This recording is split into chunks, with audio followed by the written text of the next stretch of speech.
If you haven't ever come to our senior luncheon, that's Michelle's cooking for our senior lunch. And so she does a wonderful job. Father, when we come into your house, we come recognizing that we enter into a place that is halfway between. It's the thin place, the place where you work in this world. It's a place where your people gather, where we're able to express and experience things that are larger than just the temporary. And so be with us. Thank you for this meal that we've all shared and for the good time that we had together with it. Thank you for this meeting that we're going to have. Thank you that your hand is over all of our lives. Thank you that you work in ways that are beyond any kind of description, such that we can trust in you and we don't have to have fear. So be with us in all that we're about to do, and of course we'll give you the praise. Amen. All right, I'm going to call this 2015 Society Meeting to order. And so this is an actual society meeting, and notes will be taken. So we're going to pass around this rather than have a list of members. We're just going to pass it around. We'll pass it this way, and then make sure you guys at the back, Rebecca, be sure and send it across the aisle there so that everybody gets it. And before you leave, make sure that your name is on it so that we know who all was here for our record. I want to do this in a rather informal, formal way. So that means that I would like to kind of do a presentation, which I think will answer most of the questions that you might have if we were just to open up and do questions. But if as we're going through it, it absolutely doesn't make sense to you, raise your hand, because that means I'm not communicating. I have too many drugs in me. So I would like it if you would stop me on that, okay? This morning in first service, in the middle of the sermon, I thought, what am I saying? Because I still had a little bit too many of the pain pills from the nighttime. But it's kind of worn off now. I'm feeling the pain more, but hopefully my brain will work more. So it's a trade-off, right? So if it doesn't make sense or something, be sure and stop. Does that make sense? This is what we're going to do. We shared our meal together. There is no delegate election. Our delegates we normally elect for a one-year period. Last year we asked permission from the bishop if we could elect our delegates for 2 years because of the transition. I wanted to have 1 year with the delegates just doing training and understanding of Wesleyan theology, polity, how the organization works, letting them get to know each other better, so that when they work together as a team, they would not be just starting out now and doing the task that's before them. And so we elected them for 2 years. I'll introduce them in just a moment. And they'll be working then throughout this next year. By the time I get through, you'll understand the delegate role in the transition process. But before we do that, I'm going to do my State of the Ministry. And we had everybody do their normal State of the Ministry reports. So normally we read these and our staff speak those as we go through the election of the delegates, because delegates have to be elected by at least 50% of the people present. So we have to go through enough elections until you get 7 people that 50% all agree on. And so we won't be doing that this year, so I'm not going to have them do their readings. We're going to focus instead on transition. But I want to read my report, and their reports are there. So I would encourage you, I hope that you will take the time to read through their reports. You have an excellent, excellent staff. Our pastors work very, very hard, and this is their report to you. So I would love it if you read it and maybe send them an email of encouragement, or if you have some question or some idea of something that you think might help in that area of ministry, feel free to do that. They would love that. Or call them up and take them to lunch, you know, and tell them what you think. Yeah. Colleen agrees with that. So I'm going to do, so if you look where mine is white, okay?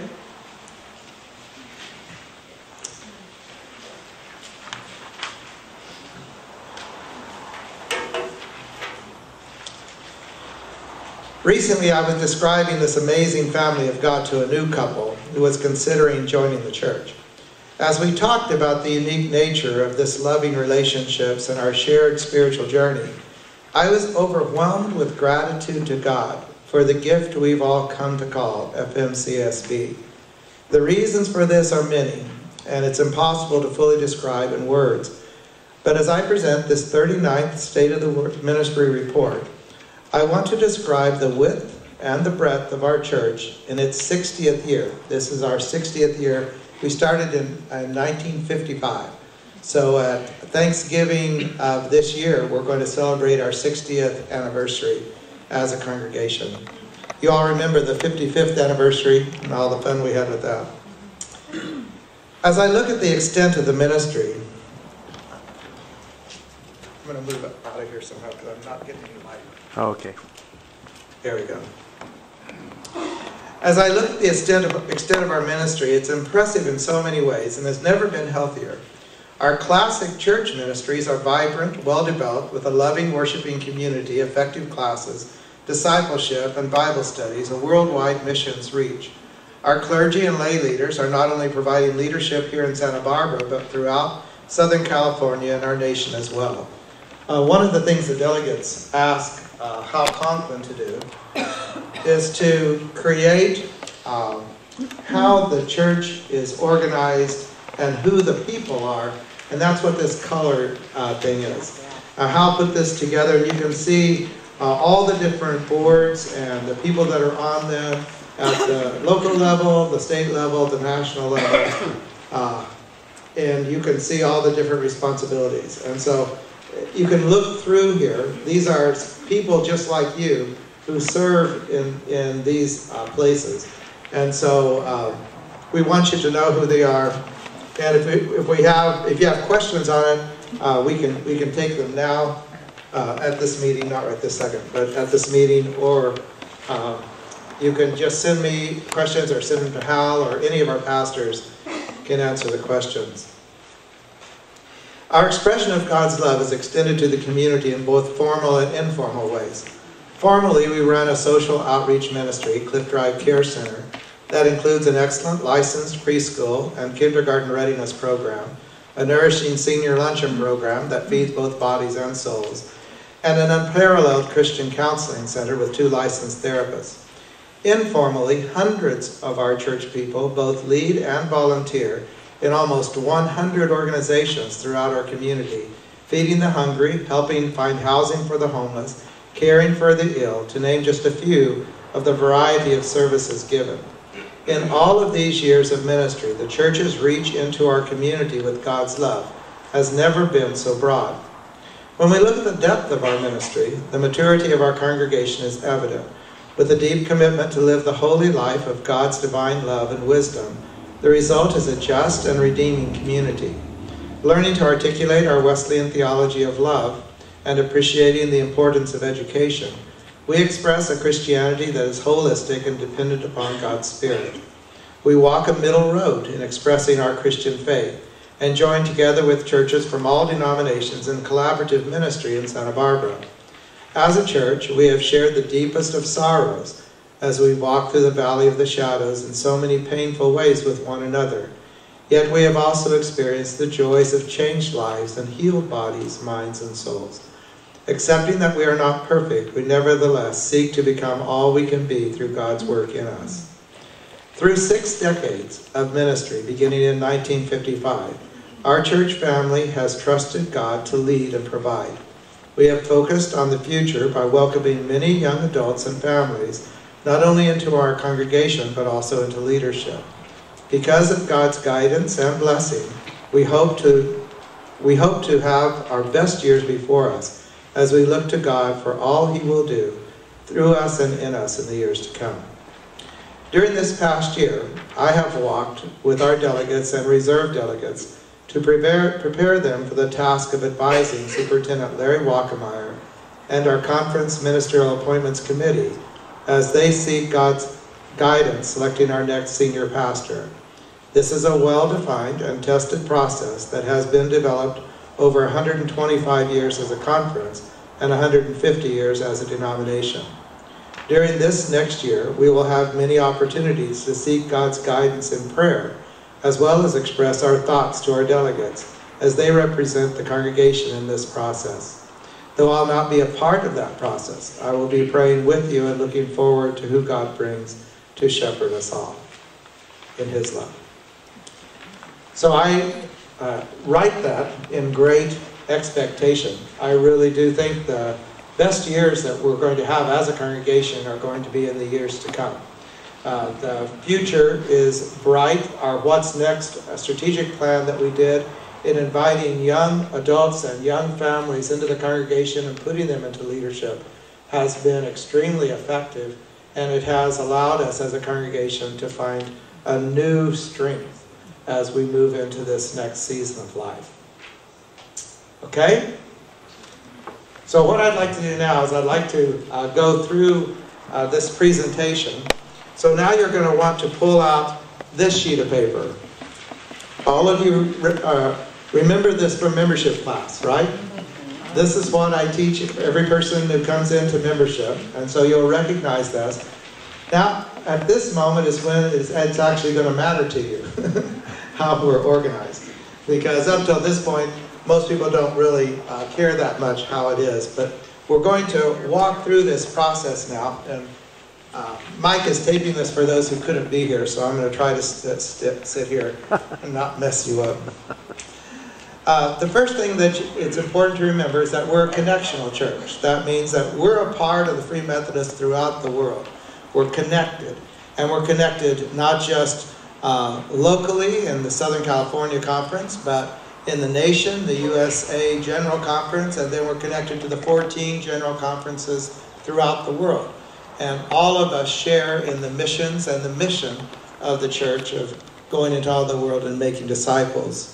And so we're not an independent congregation, we're a connected congregation. Second, we have mega accountability. That means that there is a group, and I'll explain all of this more, but there's a group of people that watches over our pastors, our ministerial candidates, and they watch over our development, our character, our education, our competence, and we're accountable to that for our whole ministry lives. And we have, as you saw this morning in our strategic plan, we've been focusing on leadership development, and we have, I think it's 11 people who are LMCs, CMCs now that are going into ordination. And so that process is something that we're working on, and we have mega accountability. Now, what that means specifically, yes? Can you just explain what mega means? A Ministerial Education and Guidance Board. I'll explain that more in just a second. What that means and why it's important is that you as a congregation don't choose who's going to be and then ordain them and then appoint them or call them to serve you. That is done collectively at the state level, and we're accountable at that level for who our pastors are. Does that make sense? There's a great advantage to that. I could go into all that. Great advantage that a pastor is not accountable to a local church, and then you have 800 bosses. It's hard to do that, and there's all kinds of things that happen then. The third thing I would want to point out to you again is modified episcopacy. And this means that we are in an episcopal system, but modified by letting lay people be equal in authority. And you won't see that in the Episcopal or Anglican Church. You won't see that in the United Methodist Church, but you see it in Free Methodist churches. And I'll explain that. So, here's the way to read the chart. The bottom part is one cycle going from the annual conference, and the top part is one cycle going to the general conference. Now, if you start, and the laity is on the right-hand side, or when I'm looking at it, your left-hand side is laity and their authority in the life of the church. And on your left-hand side of the sheet is clergy. And clergy authority. So as we walk through this, I want you to remember those two things. There's a bottom cycle of authority, and there's a top cycle of authority. Laity is on the right-hand side of the paper, clergy is on the left. Does that make sense to everybody? Okay, then let's start at the bottom. You are now meeting as a local church society. That was a name given by John Wesley back in the 1700s, and it's the name for our church body, the group that we are. Lay membership is here, and we elect a local board of administration. I'm the chairperson of the society as your senior pastor. We elect a local board of administration, and the senior pastor is chairperson of that. And this is how the church operates. And the local board of administration can create more boards and other things if they want. We actually also have a finance property board. Okay, does that make sense to everybody? Yep. Okay. Then if you go up the laity side, at the annual conference, which happens every year, annual conference, we're meeting in May, and your delegates that were elected by you will represent you along with the clergy at the work of the annual conference. Okay? That makes sense? The annual conference last year elected lay and clergy delegates to represent us at the general conference, and that just happens to be happening this year in Orlando in July, I think it is. It happens every 4 years. And so we have responsibility there. So it's a delegate representing us. But at the local church, to go back down to that, the clergy are not members of the Santa Barbara Church. You are. And I chair the board of administration, but it's all laity at the local church. Does that make sense? Everybody understands? Okay, good. Now, when we get to the general conference, then the general conference elects our bishops. We're going to be electing 3 bishops to serve in the United States, and our Western area bishop is Matt Thomas. He was here for Thanksgiving dinner, you remember, and talked. And he's a wonderful, wonderful leader. And the Western area is everything left of that line. You can see we go down, we don't take Oklahoma, but we take Texas. And then we go straight up. And then he's also responsible for the Asia. And so for China, Thailand, Philippines, Japan, Korea, and so on. Okay? Does that all make sense? Now, let me see.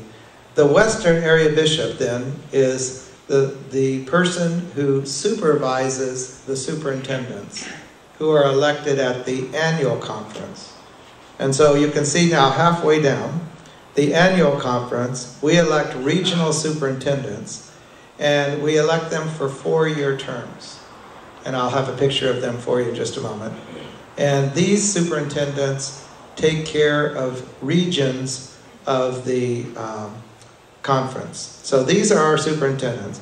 I'm the superintendent of the northern region, and I'm also lead superintendent of the conference. Larry Wackemeyer is superintendent of the central region, and then Gary Innes of the southern region. And this is basically, if you look at it, I'm responsible for are they yellow up there?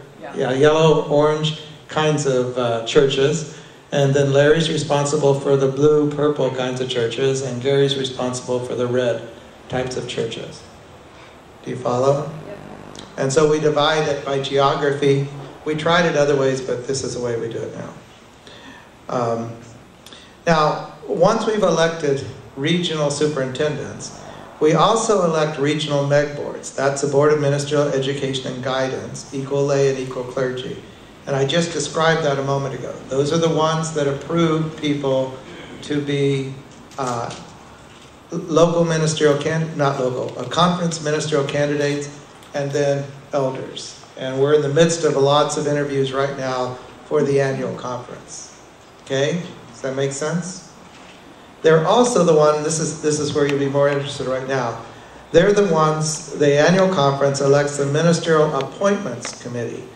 The Appointments Committee is responsible for appointing the senior pastor to a local church, and then the senior pastor asks for people to be appointed to that local church as staff pastors. So when I was appointed to the Santa Barbara church, then as need came and we wanted to add more pastors, then I would go to our local board of administration. We'd work out a budget. They would agree that we need this additional person. And then I would find that person and ask them to be appointed to us. Do you follow? So Doug was the first person I did to do that. He was in seminary. I grabbed him, brought him out. He's been here 30 years. And then Pastor Colleen has been here 20 years. Pastor Danielle, I think she's in her 6th or 7th year. And Pastor Rich now has just started. And of course, those are decisions that I make as to who the person is, the church makes as to what the position needs to be. So when you looked at the strategic plan this morning, and Randy was pointing out that we needed to beef up our children's ministries, they said, we would like to have a strong pastor to do that. And so then the staff, and at her request, Colleen took that responsibility, and we shifted some responsibilities. Does that all make sense to everybody? Okay, so that's the clergy side. The clergy side is supervised by the bishop, supervising the superintendents, that supervise the senior pastor, who supervises the staff pastors. Okay? Does that all make sense? Okay. So the Ministerial Appointments Committee will be the people working with the superintendent who will present a candidate for appointment as your senior pastor. Do you follow that? Okay, good. Now, on the MEG board, just so you kind of get some people's names on it, we have, I think, 12 members on the North MEG board. 4 of those are from our church. I, of course, serve by virtue of office. Doug Rank is our secretary. Ray Rosentrader is a lay member, and Alyssa Canada is a lay member. We're in the midst of our work now. We've got, I think, 2 days next week, and then another day, and we're going to be doing some interviews up here. So those are the MEG board members. The appointments committee is made up of equal lay and equal clergy. And so you have the bishop and then the 3 superintendents. And then you have 4 lay people elected by the annual conference. Does that make sense to everyone? So the annual conference elected them. These are the people that will be making the decision. Brian Monroe, Wendy Seifert, Charlotte Drogan, and Marla Jameson.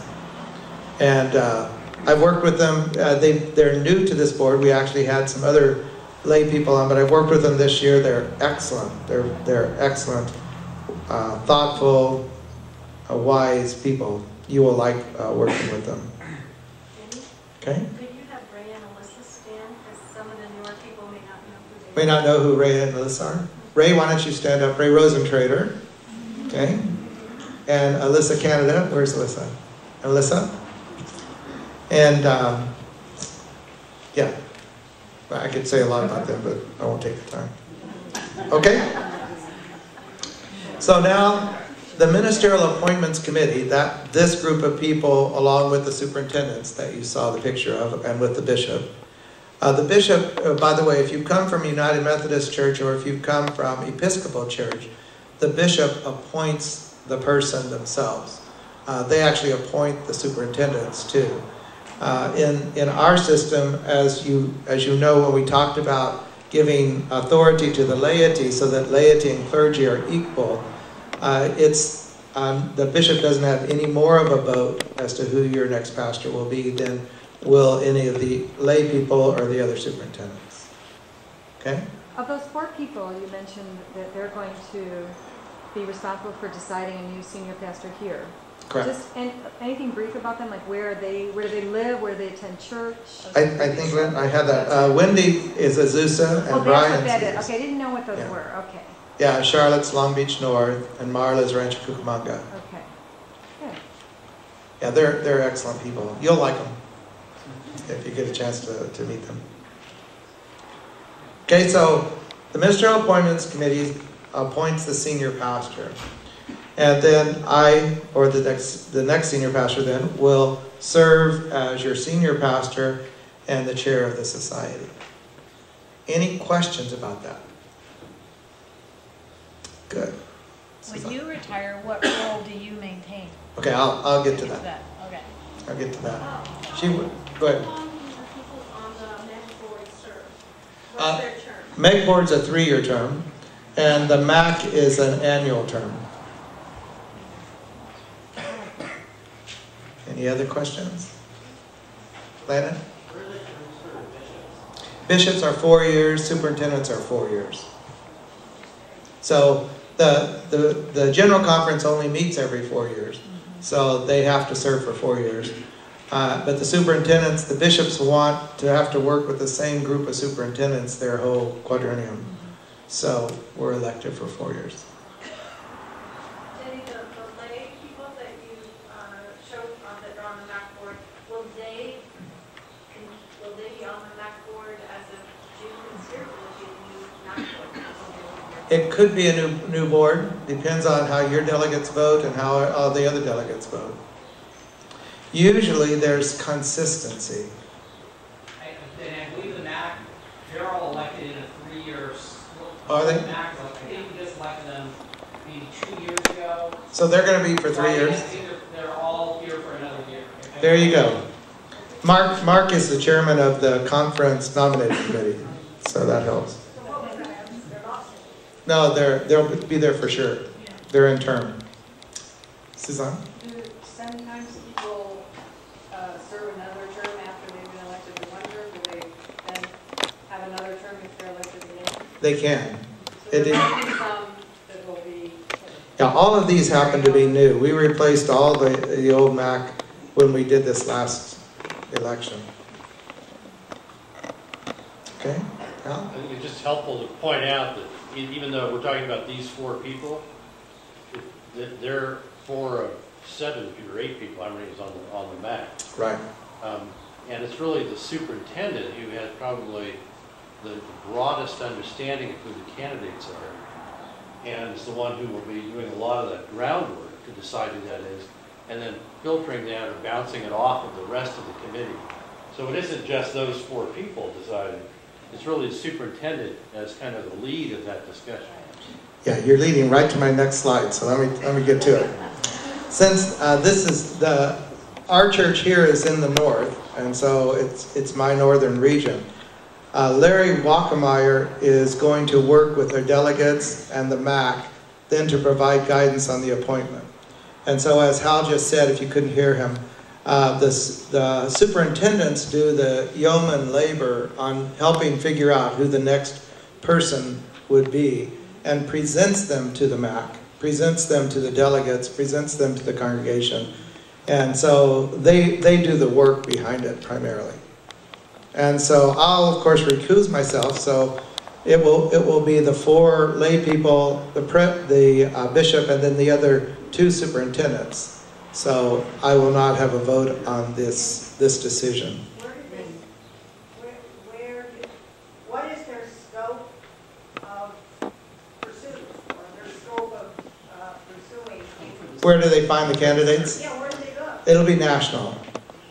And they look within the First United, Free Methodist? Not necessarily. Now, I'll get to that. Okay, so I'll recuse myself from this, so it'll be the others. And so let me introduce you to Larry. Larry Wackemeyer, he has a Doctor of Ministry in Leadership. He's actually written a book on leadership, several other books. He's actually a national level speaker, not just in Free Methodism. He's the pastor of our Long Beach North Church, which if you haven't had opportunity to go down there, if you're ever down in Long Beach, you'll want to go. Amazing man and an amazing church. Our most multi-ethnic church, truly multi-ethnic church we have. Wonderful. He has also, in the years that I've known him probably 20 some years, he has chosen and deployed more successful pastors into churches than any other person in our conference. He has a real eye for leadership and leaders, and he is able to identify them, call them, and help them.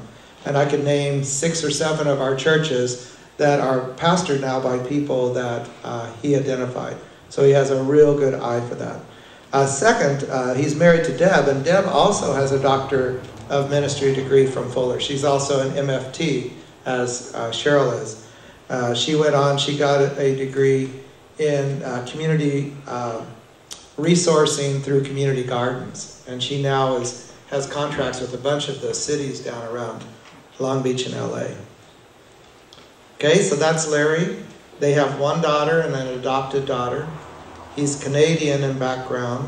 What else do you want to know? If you ever have him come and preach, he preaches strongly. Is that a good word for it? Now, what I would like to do at this point is I'd like to have all the delegates and reserves come up, because this is very important. You need to know who these people are. So if you're a delegate or reserve, come on up and stand right here. We've spent this year together. We've read several books together. We've talked through, we've read articles. We've talked about how it works within the structure. They understand the system. It's okay, you can stand up there. He's panning. Oh, that's okay, I'll pan. Okay. He's panning. Yeah, I want you to be in there. I wanted him to pan because the people who aren't here, they want to see who you are too. Now, Joshua is first delegate. The way first delegate is chosen is the person who gets the most votes becomes the first delegate of any delegation. And so he's first delegate, and so he'll be leading this group from now on. I stepped out 2 meetings ago, or I don't know, something like that. And so they're going to be led by Joshua. And I want you to look at these people, because this is what I want you to think about. Any person that you think would be a good possible candidate, you don't go calling up the superintendent, you talk to your delegate. And talk to them, explain why, if you can convince them that it would be a good or at least possible kind of thing, then they'll present it to the superintendent, okay? So if you know of somebody or you think of someone, precedence is given, of course, to Free Methodist elder, because they would have to become a Free Methodist elder in order to become a pastor. And so most often, I'd say 99% of the time, is somebody who's already Free Methodist elder. But it doesn't have to be, they just have to become a Free Methodist elder. So if you think about it and think about someone that you think would be good, then talk to one of these delegates. Or ask, if you want, ask to speak to them all at a delegate meeting. They're going to be having a lot of things, and Joshua's the one to talk to do that. Okay? So that's the first thing. The second thing is when Superintendent Wackemeyer sends someone here to preach, that's pretty far down the process, and so if you have an opinion about that person, you want to tell your delegates, okay? And so you all elected these people. I assume that there's at least 1 or 2 of these people you feel close to that you could be honest with, right? And so we want you to be honest with them. They're going to represent you to the conference, and so talk with them and let them know how you feel. It does not help to contact the superintendent directly. That would be far too much input, and the superintendent discounts those calls rather than sees it as an important call. Do you understand that? So you want to go through your official elected people, and then they will definitely listen. And if you can get them to vote on that, that would be something too. Third, if you have any ideas or concerns about the transition, now this doesn't mean just who the next pastor is going to be, but any other things that you're concerned about or think about, these are the people that you talk to, okay? Are they all in the directory? Yes, they're all in the directory, and we'll probably, where's Annie? Annie? Is she here? Okay. She was here a second ago. She's probably helping clean up. Well, I'll have her put this in the email newsletter so you can have an email for any of them and all of them. so that they can contact you.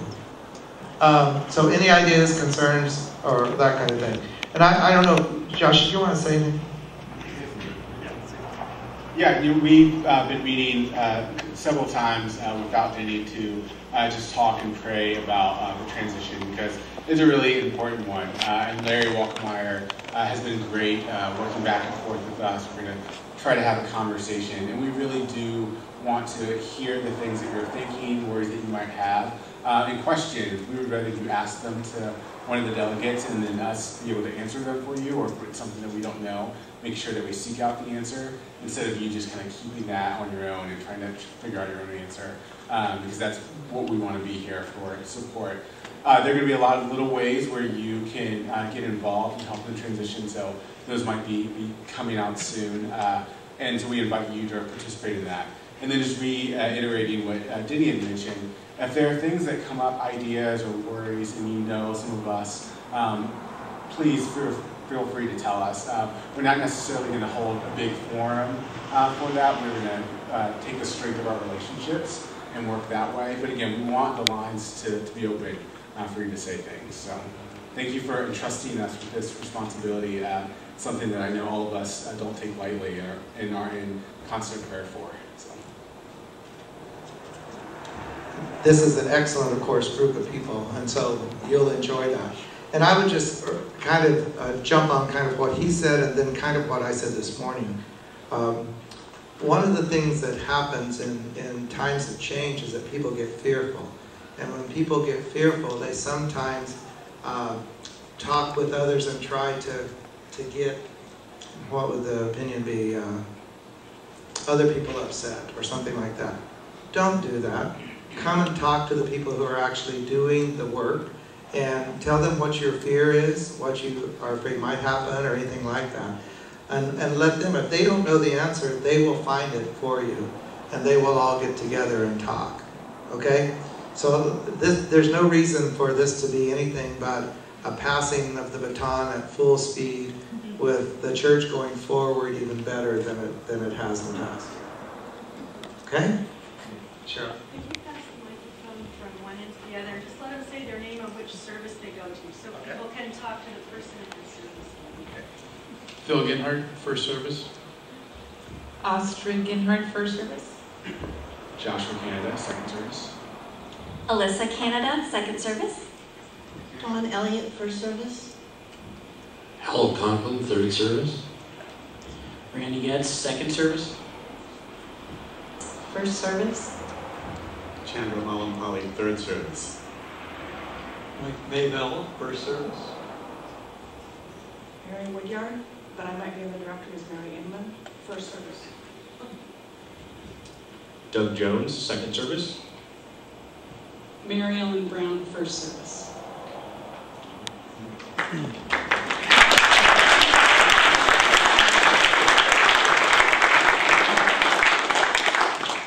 Now, Joshua reminded me, I meant to say this. If Larry thinks that having reserves with the delegates is too large of a group to work with, he may choose to only work with the delegates. And so I want those of you who are the delegates, why don't you raise your hands? Okay, so note these. Russell Smelling. And Russell Smelling. And so if yeah, we should have said that for the camera. Russell Smelling, add him to this. If he decides to do that, I don't know what he will do. I would leave that to him. I'm not going to second guess what Larry will do. Okay? Anyone else want to say anything before you sit down? Go ahead. No. No, I meant get them to agree together on something. Yeah, the delegates don't have a vote. They only have a recommendation to the MAC. Okay? Okay, you guys can sit down. Thanks.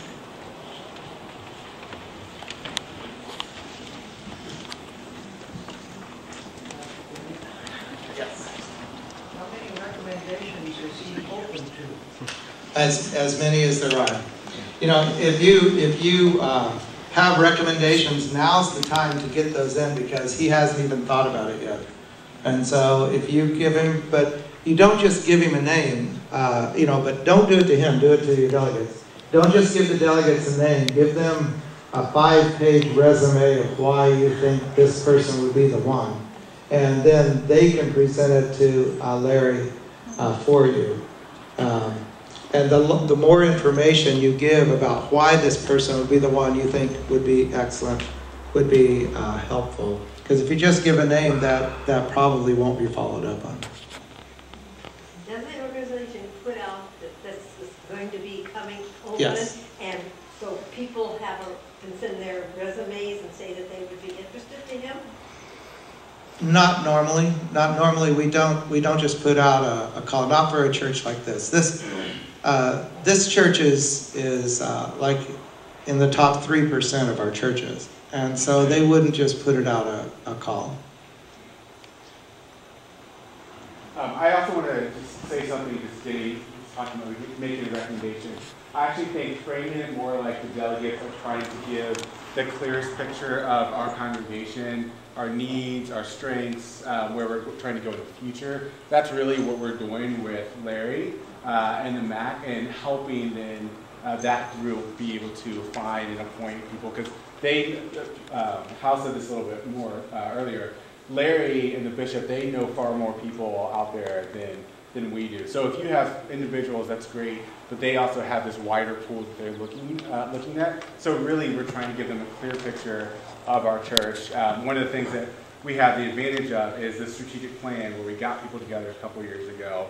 I know Randy talked about that this morning, and using that and giving that to Larry as kind of a guidepost of, hey, here's our congregation, here's what we've said is important. We want someone who will kind of fit into this and take us into the future in that way. So just want to make sure that was clarified. Okay. How many pastors are they looking for across the board here in this area at this point?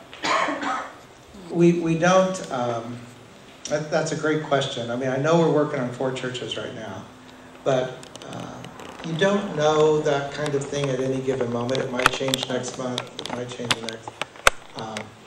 God's timing is a part of all of this, because there might be the perfect person, but they're not available now.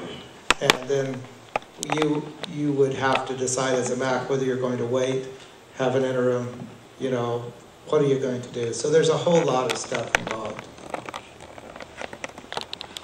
Yes. Just watching this process, it's not as simple as just giving us a name, because you're talking about a domino impact of a lot of people's lives who are affected by this. So they're looking at what's the educational level of the people, but where are they in the transition of their own life? What's happening with the rest of their family? If we move this person from, let's say, Texas to Santa Barbara, who fills the Texas church? Because at this level of church, you're talking about people who are very senior in terms of skill, and a lot of people have to start moving in order to take care of Santa Barbara. So it does require knowing a lot about the people around the country, assuming they're coming from the Free Methodist system, and then handling all of that, not just Santa Barbara. So that's why the superintendent becomes really critical, and the bishop, because they're probably the only ones who would know across the United States who the potential great candidates are, enough that they could really give you an in-depth analysis. Yes. Yeah. And you mentioned elders. I was just wondering, what are their qualifications, and do we have any elders within our own congregation? Yes. Yeah, we have elders. Almost all of our pastors are elders. Doug is, Colleen is, Danielle is. We have Ruth Loomer is going to become an ordained elder this summer. We've got 4 or 5 that are coming into conference ministerial candidacy, which within the next few years. So yeah, the elders have, it's kind of like the good housekeeping seal of approval. Remember how I talked about that in membership class? These are people that the church has looked at, studied, prepared, trained, watched them over time. We see them as being persons of character, capability, but not all elders are equal. It's like some elders are elders that would serve best in a staff position, some would serve best in a senior, some would serve best in a administrative, etc. And so elders can be used in all different kinds of ways. Mary. Well, I think if you come from some other tradition where elders are lay people, it's going to say that the Methodist elders aren't ordained ministers. Yes, the only elders in Free Methodism are ordained elder clergy. There's no such thing as a lay elder. Okay, any other questions? Barbara? Do the candidates volunteer to be candidates, or are they chosen saying, okay, you're in Albuquerque, but you're better in Santa Barbara? Yeah, used to they would do that. Now they would call the person in Albuquerque and say, you know, we have this opening, we'd like for you to consider it, would you be interested? And usually the response is, I'll pray about it and see if I sense this, and then they find out more information and so on. So it's that kind of thing. They don't just move you because they have an opening somewhere. That was the way Wesley did it. It's not the way we do it. I have to tell you a joke one time. This is probably 20 years or so ago. I was sitting at home and I had, it's not a joke, it's a story. Just funny story. My youngest son was probably 7 or so, and he was sitting on my lap. And I got a call from a superintendent back east, and he said, you know, I'd like to have you consider doing this and coming to this church and so on like that.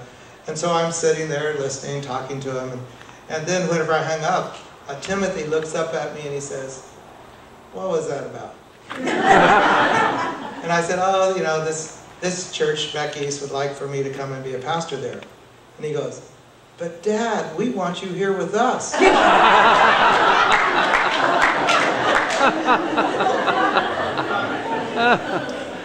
So there's more to it than just whether the pastor wants to go.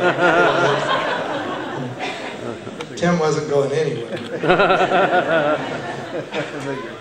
Okay, any other questions about how the whole system works, who your delegates are, all of that? Okay, the second question that I've been asked to explain is just simply the question, why are you retiring now? You know, one person said it to me, you're still effective, you're energetic, everything's going well, so why now? Kind of thing.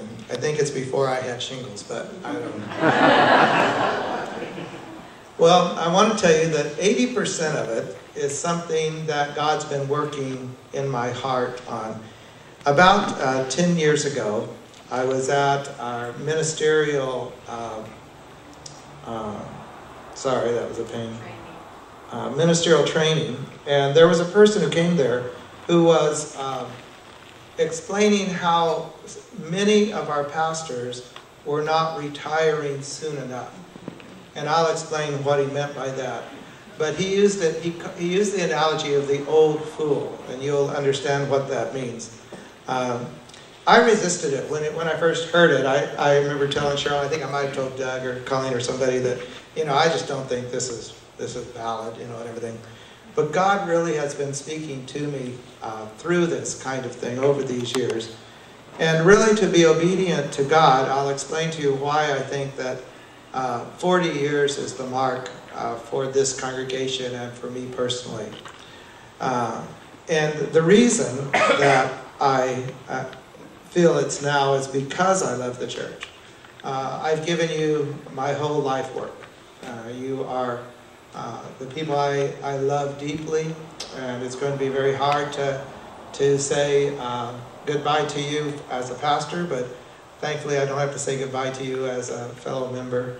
Cheryl and I are going to stay here. But I believe this 40-year mark to be the optimum, and let me explain how. This is my remembering of his lecture, okay? I tried to look it up, and it's not on the internet anymore. But if you talk about pastoral effectiveness, when a pastor first starts out in their ministry, they're gaining experience. That's all you can really expect of a person. And the church begins to have a growing momentum. When we first came, there were 23 people. We gained about 23 people the first year, 40 or 50 the next year, and so on, in a growing momentum. Over time, you become more experienced, as business calls it, the deep knowledge. A knowledge that kind of comes from not just the books, but from actually doing the work, actually understanding how boards function and how people think and what God calls you to do and how God works and what God does and doesn't do in terms of the life of a church or an individual and so on like that. And there's strong momentum that occurs during that season of a pastor's life within the life of the church.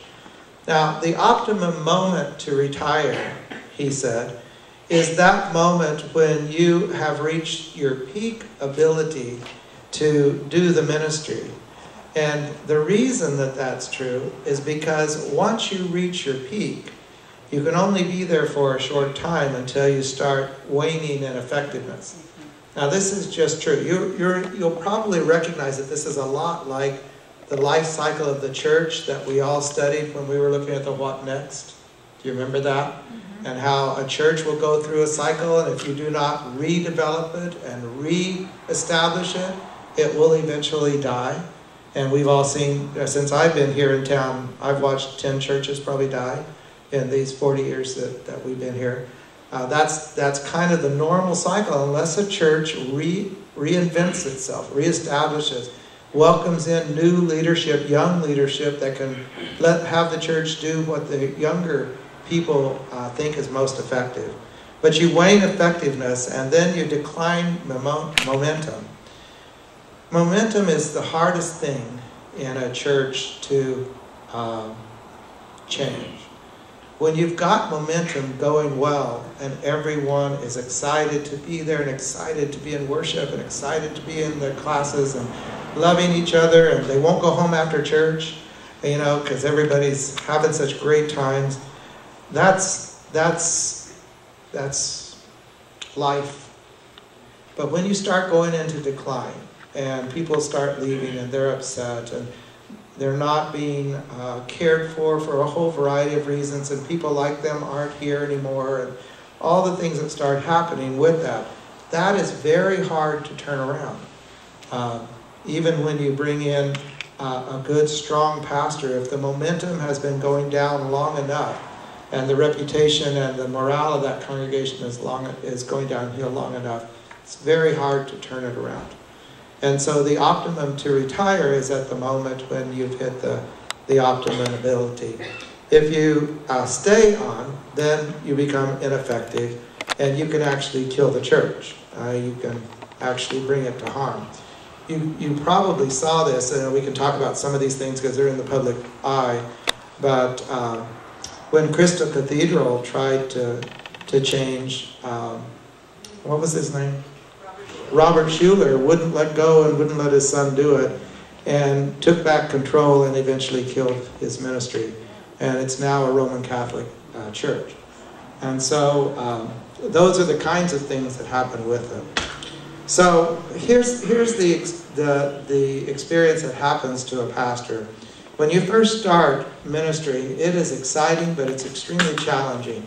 You're always hitting things that you're not quite sure what to do with, and you're always trying to get more education, more mentoring, and so on like that.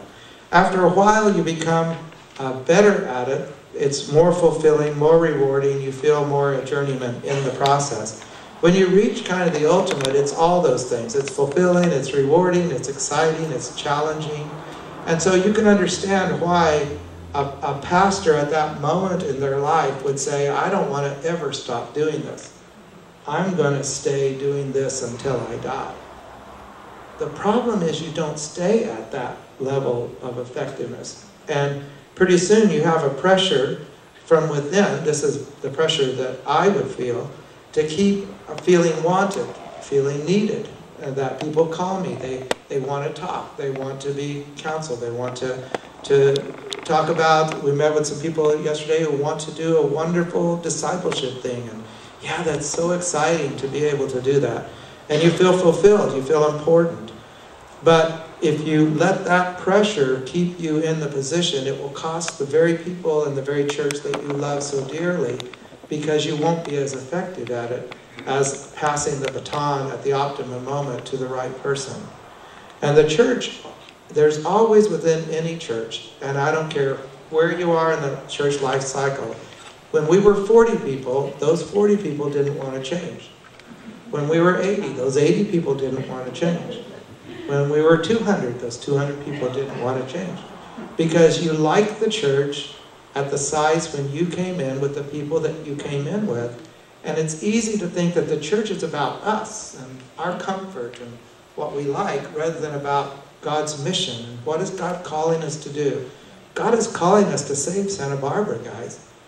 We need to be about that task. And what's going to accomplish that? That's the goal that we have in anything we do as a church and anything we do as individual Christians, right?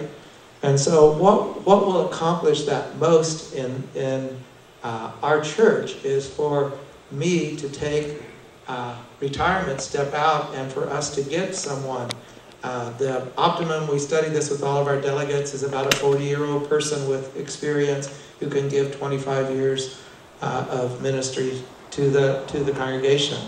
And that's the optimum. Now, you know, life never fits together at optimum as we would like, but that's the thinking. And of course, the thing that he said, which hit me the strongest, was that the most effective pastors who are most fulfilled in their work are most likely to become the old fools who won't let go. That just hit me between the eyes. So he's saying the very thing that has made me good would make me a harm, and I don't want to do harm. Okay? Now that's 80%. As Cheryl and I have talked, Cheryl's not ready to retire at all. But as Cheryl and I have talked, it's out of our love for you and what we think God wants to do here. And we want to be a part of it. And we want to be able to experience it in a new season of ministry with new, younger leadership, doing things that I couldn't have done in the life of the church. Okay, so that's a primary. So 80% of why at this moment, when I'm still alive and energetic, is obedience. 10% is other forms of ministry. I've told you guys for years that I wish I could live 5 lives. You know, there's so many things I would really like to do. I'd like to write a film play. I've got a couple of books I want to work on. I'd like to get Cinema in Focus more published. There's lots of things that we are working on, and that Cheryl's writing a book herself now. And so there's lots of things that we would like to do. And so I'm looking forward to what will happen with that. The other 10% is our grandchildren. They live a little ways away due to economics. And so we don't get to see them. Cheryl gets to see them more often than I, but they're at a stage now where in 5 to 7 years they're not going to want to spend much time with grandparents. And so while they're still kind of gullible, I want to go and see them and spend time with them. But we're going to live here. And this is a very personal thing I want to express to you. I know that many of you weren't here back 10 or 12 years ago when the congregation did this. But we're both thankful and mournful as we come to this next season. It's going to be a lot harder. Yeah, Santa Barbara's our home. You're our people. And so we're looking forward to that. Now here are the facts. I'll continue to be a pastor here until June the 1st of 2016 if everything goes normal. If for some reason, you know, the person needs 6 months more or something like that, I'll be flexible of that, of course. I'm elected for a 4-year term for the lead superintendent, so I'll be doing that 1/4 time until 2018. So I'll continue in part-time ministry at the conference level, watching over the northern region. But Larry Walkemeyer will be the superintendent of your church since I can't supervise my replacement as a superintendent. So I'm supervising Gary's replacement down in Lake Elsinore. And so he can't do that. So he'll be your superintendent, and as I said, he's excellent. You will love him. Just extremely capable scholar and leader. Cheryl and I will be required to be away from the church for 6 months to 12 months, depending on how things go with the next pastor and so on. Usually it's 12 months. And then we intend to return and to become volunteers just like you in helping build the kingdom. And so we'll be volunteering in counseling and visiting and Bible study, leadership, and those kinds of things, just like any other Christian will be doing. And so that's our intention. So let's jump into discussion. I don't think we need the discussions on this. Okay. So why don't we? So.